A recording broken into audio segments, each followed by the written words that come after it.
आइए हम लोग दंड आलेख को सीखें। हम पहले यह जानें कि दंड आलेख होता क्या है। दंडों के माध्यम से किसी भी आंकड़ों का प्रदर्शन ही दंड आलेख कहलाता है। एक एग्ज़ाम्पल के थ्रू हम लोग इस दंड आलेख को सीख सकते हैं।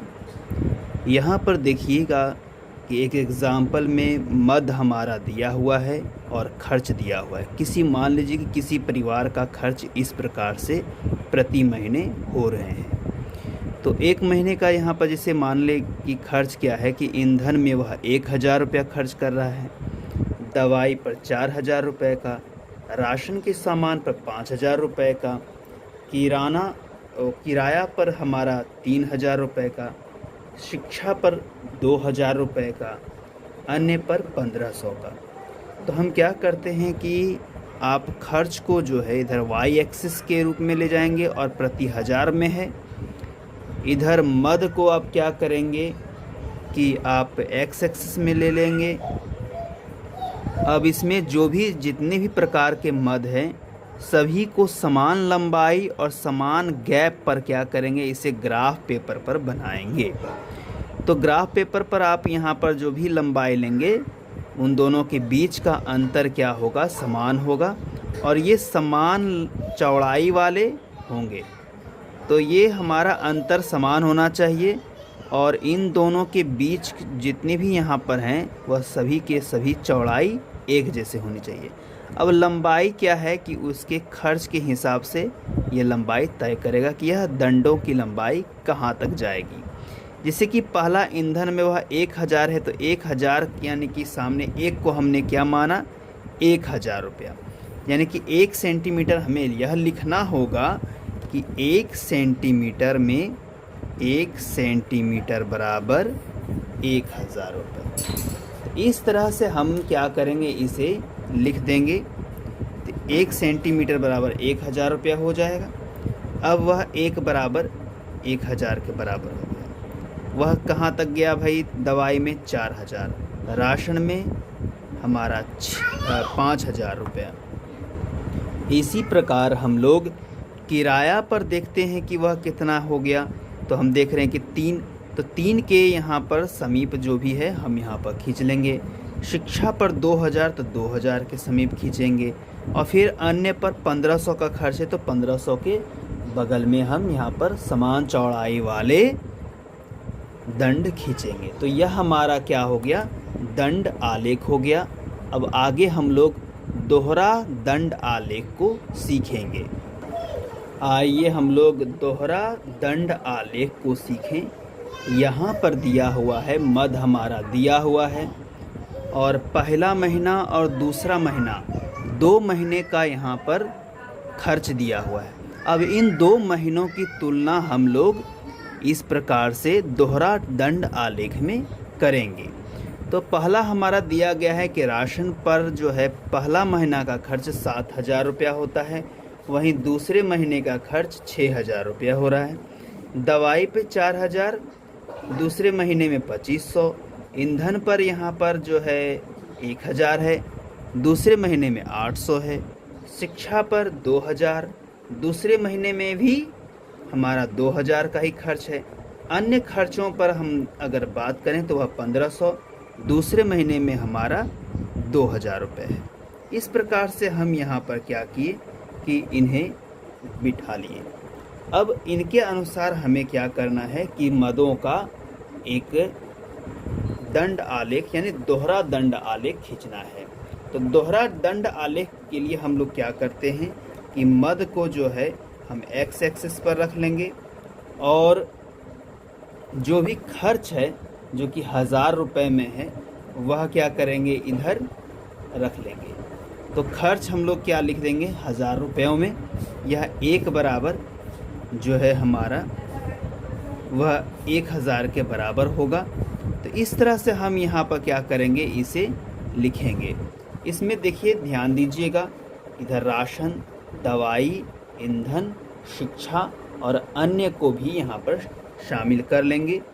पहला महीना और दूसरा महीना के लिए अलग अलग यहाँ पर क्या करेंगे, कॉलम बनाएंगे और इन कॉलमों की लंबाई और चौड़ाई जो होगा वह समान होगा। इन दोनों के बीच, जैसे दो मदों के बीच जो गैप है वह हमेशा समान चौड़ाई की लेनी है, और साथ ही साथ जितने भी दंड बनाएंगे सभी समान चौड़ाई वाले ही हम लोग बनाएंगे।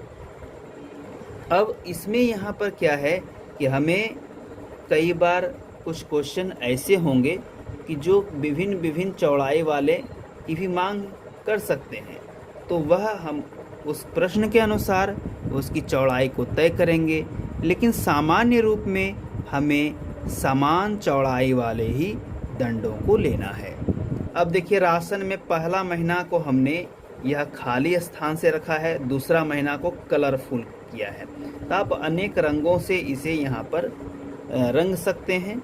इसमें राशन में यहाँ पर जो 7,000 था तो हमने 7 तक इसे ले गया है, दूसरा महीना में यह 6,000 तक, तो हमने 6 तक इसको बनाया दंड को, दोनों को सटा करके ही लिखना है। फिर दवाई का हमने बनाया, इधर पहला में 4, दूसरे में 2500। इसके बाद फिर ईंधन में हमारा 1,000, दूसरे महीने में 800। शिक्षा में देखिए दोनों में यहाँ पर क्या है, बराबर ही खर्च है, और अन्य में फिर यहाँ 1500 और दूसरे महीने में 2000। इस प्रकार से हम दोहरा दंड आलेख को भी बना लिए। अब दोहरा दंड आलेख के बाद हमारा होता है आयत चित्र पर। आइए हम लोग आयत चित्र को समझें।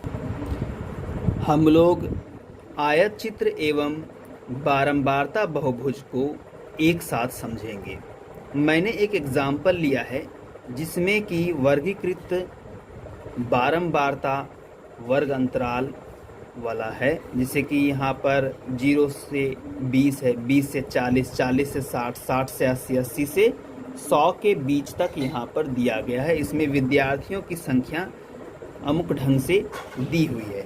अब इसके आधार पर हम लोग क्या करेंगे कि इसे बनाने का प्रयास करेंगे।